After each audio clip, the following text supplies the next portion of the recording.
Rabbi Nachman nous enseigne les 7 piliers et fondements de la foi. Le premier pilier, c'est le fait d'intégrer que tout vient de Dieu.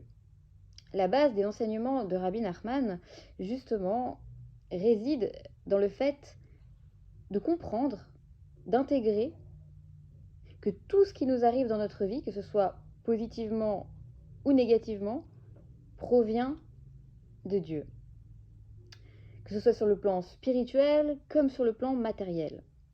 D'intégrer dans notre quotidien que rien n'arrive sans qu'au préalable, ce soit la volonté du Créateur. Il est fréquent qu'en tant qu'humain, lorsqu'on souhaite progresser dans le service divin, on rencontre de nombreux obstacles. On ne comprend pas, c'est très compliqué. Pourtant, je fais plus et c'est de plus en plus dur. Alors que ça devrait être l'inverse, c'est logique. On devrait se dire, plus je me rapproche d'Hachem, plus les portes vont s'ouvrir. Pas dans un premier temps. C'est-à-dire que plus on va se rapprocher effectivement de la sainteté, plus ça va être difficile. Pourquoi ? Parce que quand on se rapproche, il faut savoir qu'il va y avoir donc toutes les forces négatives qui vont essayer de nous contrer. Le Yetzer Hara va être à l'œuvre d'une force beaucoup plus intense, étant donné qu'il y a une volonté, il y a la lumière qui commence à se mettre en place, et l'ombre est toujours attirée par la lumière. Donc du coup, on va avoir obstacle sur obstacle sur notre chemin. Et l'idée ici, c'est de prendre conscience que ces obstacles ne sont pas là pour nous décourager. Non. Il faut comprendre que tous ces empêchements, tous ces obstacles que l'on rencontre dans notre cheminement proviennent également de Dieu. Il s'agit d'une notion d'obstacle de sainteté, si on peut appeler ça comme ça. De même, toutes les pensées qui vont nous empêcher de nous rapprocher dans ces moments-là de Dieu proviennent également d'Hachem. Il n'est pas question ici de prendre ça comme étant une punition, pas du tout. D'ailleurs, le terme punition, je ne sais même pas si on peut l'appliquer à Dieu, parce que pour moi, il n'y a pas de punition. Tout ce que Hachem fait pour nous est toujours pour notre bien. Après, la notion de punition n'est pas forcément pour le mal de la personne. On est bien d'accord qu'un enfant, quand il a besoin d'être éduqué, ses parents vont faire quoi ? Ils vont le punir. C'est pas dans le but de lui faire du mal, parce qu'il l'aime, mais c'est dans le but de lui mettre certaines limites. Et bien, il faut considérer la chose de la même façon. Nous sommes les enfants d'Hachem, et souvent on est très turbulents, et souvent on est des vraies têtes de mule, et on fait n'importe quoi. Et il est nécessaire à un moment donné de nous recadrer, pour qu'on puisse revenir à quelque chose de beaucoup plus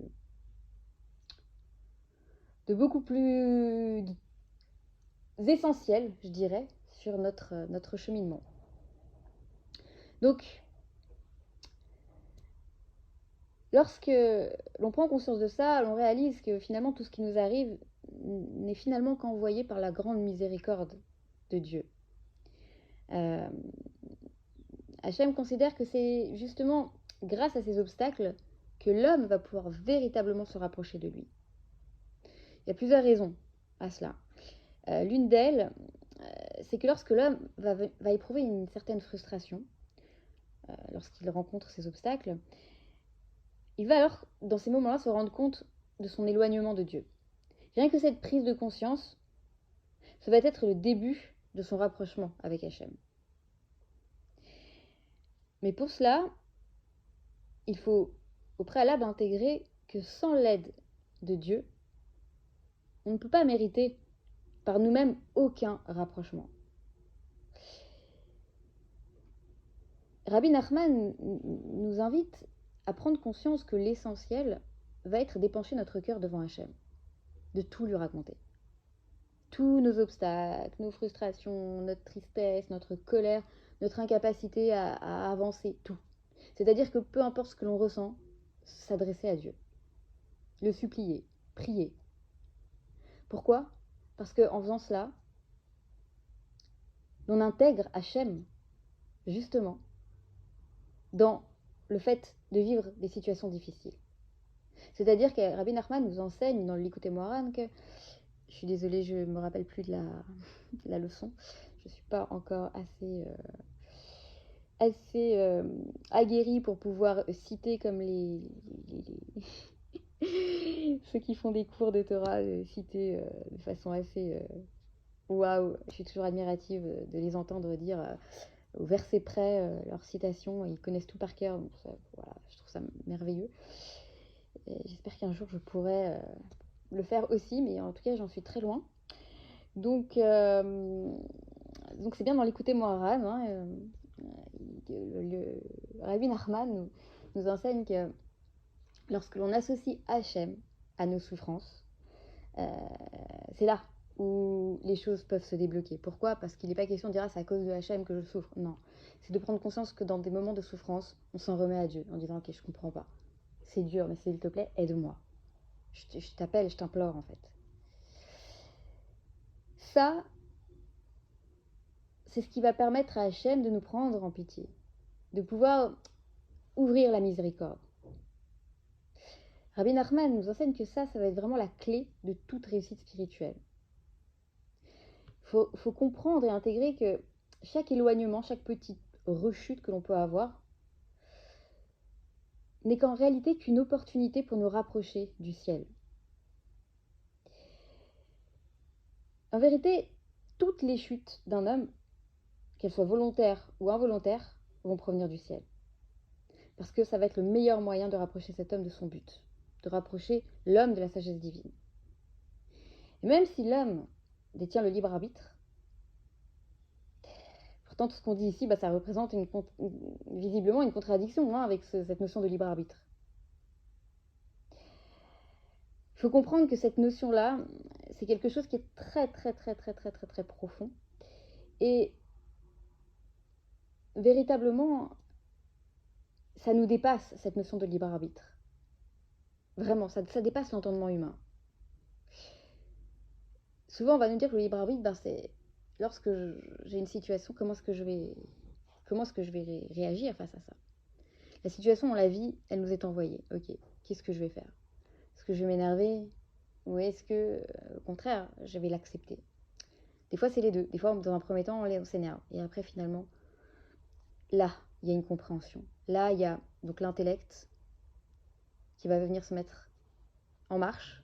Et la sagesse aussi. Donc, Chorma, Bina. Et là, on va pouvoir retrouver cet équilibre. Da'at. Qui va nous permettre de prendre conscience, véritablement, que, ok, certes, c'est embêtant la situation que je viens de vivre. Ok, c'est compliqué. Mais je me suis énervée, ok, parce que, voilà, on est humain. Mais en vérité, tout provient de Hachem. Donc je l'accepte en fait.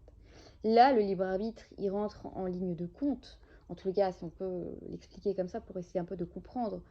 C'est-à-dire qu'à ce moment-là, je vais réfléchir, je vais user en même temps de mon intelligence et en même temps de ma sagesse. Il va y avoir en même temps le côté réflexion et en même temps le côté apprentissage de la sagesse divine. C'est-à-dire qu'il faut concilier toujours les deux. D'ailleurs, tout réside dans le principe d'équilibre.